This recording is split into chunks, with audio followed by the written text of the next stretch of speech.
Welcome to today's tutorial. In this video, we'll guide you through the process of setting up a passkey on the LinkedIn mobile app. Passkeys offer a more secure and convenient way to log in without the need for traditional passwords. First, open the LinkedIn app on your phone. Next, tap on your profile icon at the top left. Then, scroll down and select Settings from the menu that appears. Inside the Settings menu, tap on Sign In and Security.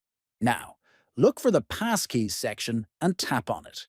Here, you'll see an option to create a passkey. Tap on it to proceed. At this point, you'll be prompted to enter your LinkedIn password to confirm the action. Enter your password and tap Done.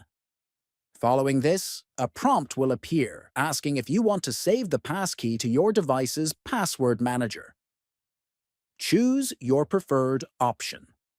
Finally, the app will confirm that your passkey has been created successfully.